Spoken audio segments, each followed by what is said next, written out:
Hindu card CPM കളിക്കുമ്പോൾ എത്രത്തോളം credibility അവർക്കുണ്ടെന്നുള്ളതാണ് ഒരു പ്രധാനപ്പെട്ട ചോദ്യം.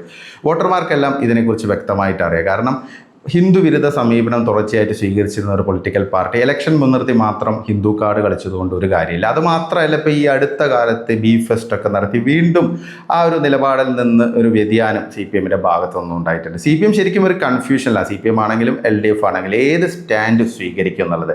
കാരണം ഹിന്ദു ഒരു പ്രീണനം അല്ലെങ്കിൽ ഒരു ഹിന്ദു കാർഡ് നിലപാടുമായിട്ട് ഇടയ്ക്ക് മുന്നോട്ട് പോയി ജമാഅത്തെ ഇസ്ലാമിയെയും മുസ്ലിം ലീഗിനെയൊക്കെ വലിയ തോതിൽ വിമർശിച്ച് ആ രീതിയിലുള്ള ഒരു നെറേറ്റീവ് കൊണ്ടുവരാൻ CPM ശ്രമിച്ചിട്ടുണ്ട്. അതിന് കുറച്ചൊക്കെ ഒരു ടേക്കേഴ്സ് ഉണ്ടായിരുന്നു. പ്രത്യേകിച്ച് ഹിന്ദുത്വവാദികൾ അല്ലെങ്കിൽ ഹിന്ദു സ്വത്വം മുന്നോട്ട് വെച്ച് പോകുന്ന ആളുകൾക്കൊക്കെ അതൊരു ചിന്തയായിട്ട് വന്നിരുന്നു. കാരണം UDFൻ്റെ ഭരണം വരികയാണെങ്കിൽ അതൊരു മുസ്ലിമിൻ്റെ ഭരണമായിരിക്കും, അല്ലെങ്കിൽ ഒരു മുസ്ലിം ലീഗിൻ്റെയും മതമൗലികവാദികളുടെയും ഭരണമായിരിക്കും, ഒരു മതഭരണമായിരിക്കും എന്നുള്ള ഒരു സംഭവം പറയാതെ പറയാനല്ല, ഓപ്പണായിട്ട് തന്നെ പല CPM നേതാക്കളും അത് സ്ഥാപിച്ചെടുത്തിരുന്നു. അപ്പോൾ അതിൻ്റെ ഒരു എഫക്റ്റ് ഉണ്ടാവും എന്നുള്ളൊരു പ്രതീക്ഷ ഉണ്ടായിരുന്നു. പക്ഷേ നിലവിൽ ആ സാഹചര്യമൊക്കെ മാറിയിട്ടുണ്ട്. പ്രത്യേകിച്ച് SFIക്കാർ നടത്തിയ ബീഫ് ഫെസ്റ്റ്, കേരള സ്റ്റോറി 2വുമായി ബന്ധപ്പെട്ട് SFI പ്രവർത്തകർ നടത്തിയ ബീഫ് ഫെസ്റ്റ്, അതൊക്കെ ഒരു വല്ലാത്ത പ്രകോപനമാണ് ഉണ്ടാക്കിയിരിക്കുന്നത്. ഒരു നിലപാടിൽ ഒരു ക്ലാരിറ്റി ഇല്ലാത്തൊരു സാഹചര്യത്തിലേക്കാണ് CPMനെയും LDFനെയും എത്തിച്ചിരിക്കുന്നത്.